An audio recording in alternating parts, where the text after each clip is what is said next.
We have some serious news right now. Another U.S. citizen has been detained in an immigration raid. This time, a U.S. citizen with a real ID was handcuffed and held in an immigration raid before being released. People off camera were yelling, "He's a citizen." They took his ID from his wallet and proceeded to tell him that it was a fake ID despite it being a real ID. But apparently, if you're Hispanic, a real ID may not work anymore. When I start talking about Trump, watching him play to his base that thinks that he cares about them, and it's actually the people that he cares about the fucking least. If you're talking about his core being, you know, a majority white middle class, what I don't understand is how in the fuck do you feel like you relate to a billionaire who has never known struggle his entire fucking life?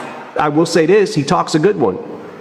And if you're in his base, you're a core, let's say you're going to the rallies or whatever, you watch him on TV, you hear him talking this shit. There's part of me that understands, like, all right, he's somehow still got them because he's brainwashing them into thinking that something great is going to happen. Nothing's happening. Nothing is happening. We are officially at that time that the founders told you all enemies, foreign and domestic. If you know someone who works for ICE, you got a neighbor, you got a family, let them know. If you actually believe in the foundations of America, let them know we ain't on the same side. You can expect me to be on the other side, pointing them right back at you.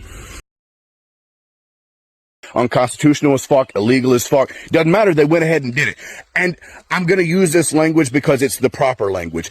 If you see 6 plainclothes people walk up to you, hop out of a van, if they try to force their way into your home, I don't care if they tell you that they're ICE. If they try to force their way into your home and you defend yourself up to and including the use of deadly force, let's say you lay down 6 of them. Let's say you lay down a dozen of them. I don't care. It could be a squadron.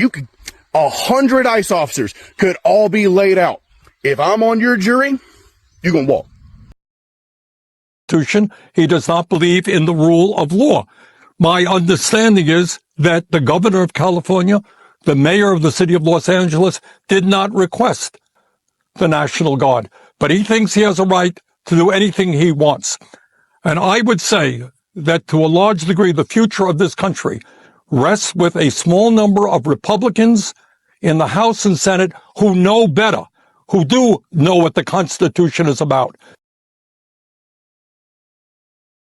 Every real American, every American who actually believes in the foundation of what this country was founded upon, this is where we need to be right now. This is the real language that needs to be used. I'm not trying to sugarcoat none of this. Use the language that the moment calls for, because it's serious. My question to you, if you're paying attention, if you don't know what's going on, you need to go check the news, guys. California is under a state of emergency because of the H1N1. So it always starts in Cali and then it spreads throughout the rest of the country. So it is what it is. Don't be scared, but do what you got to do to protect your family. I'm out.